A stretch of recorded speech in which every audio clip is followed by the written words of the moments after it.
సిద్ధార్థ రెడ్డి వర్గం ఇది వచ్చి నియోజకవర్గం 100% జరిగింది. అది కేవలం జగన్మోహన్ రెడ్డి హయాంలోనే ప్రజలందరికీ, పేద ప్రజలందరికీ మంచిగా, నీతిగా, నిజాయితీగా, నిఖార్సుగా ఒకే ఒక జగన్మోహన్ రెడ్డి మాత్రమే ఇంత సంక్షేమం చేయగలిగినాడు.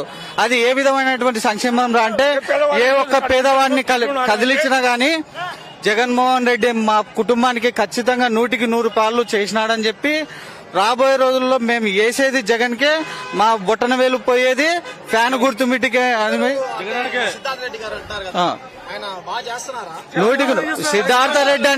సిద్ధార్థ రెడ్డి అనే వ్యక్తి ఆశామాసి వ్యక్తి కాదు. ఆయన ఒక శక్తి. అట్లాంటి వ్యక్తి మా నియోజకవర్గంలో దొరకడం మాకు చాలా, మేము చేసుకున్న అదృష్టం.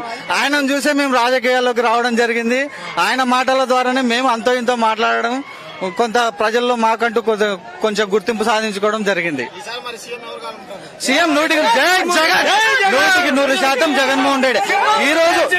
ఈ రోజు సీఎం జగన్మోహన్ రెడ్డి ఎందుకు అవుతాడు, చాలా మంది ఎందుకు అవుతాడు అని అంటున్నారు. అభివృద్ధి ఏం జరిగిందని అంటున్నారు.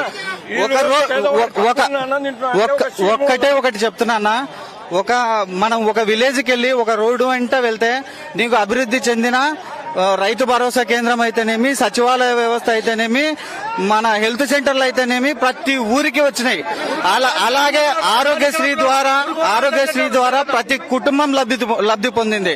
ఆసరా ద్వారా ఎంతో మంది పేద మహిళలు వాళ్ళ కుటుంబాలను నడుపుకుంటున్నారు. ఈ రోజు నాడు నేడు అనే పథకం ద్వారా స్కూళ్లు చాలా విపరీతమైన అభివృద్ధి చెంది పిల్లలకి ఇంగ్లీష్ మీడియము, జగనన్న గోరుముద్ద ద్వారా మన ఇంట్లో కూడా మనం అంత మంచి ఫుడ్ పెట్టుకోలేము. అలాంటి ఫుడ్ ను మన పిల్లలకు మన జగన్మోహన్ రెడ్డి అన్న అందిస్తున్నాడు. అలాగే ఇలాంటి సంక్షేమ పాలన ఇంకా ఎన్ని రోజులు మనకు కావాలి. కాబట్టి రాబోయే రోజుల్లో జగన్మోహన్ రెడ్డికి అనే వ్యక్తికి మనం ఓటు వేసుకుంటేనే మనకు సాధ్యపడుతుంది ఇలాంటి అభివృద్ధి అనేది. మాకు సంతోషం అనిపిస్తుంది. ఈ రోజు మేమంతా సిద్ధం అనే సభకు కొన్ని లక్షల మంది హాజరవుతున్నారు. ఎంతో మంది పేద ప్రజలు గాని, ముసలి వాళ్ళు గాని ఈ రోజు ఎందుకు హాజరవుతున్నారంటే కేవలం జగన్మోహన్ రెడ్డి అన్న మీద ఉన్న అభిమానము, ఆయన చేస్తున్న సంక్షేమ పాలన వల్లనే ఈ రోజు ఇంతమంది ప్రజానికంలో ఆయన అభిమానాన్ని సంపాదించుకోవడం జరిగింది. Please subscribe .news.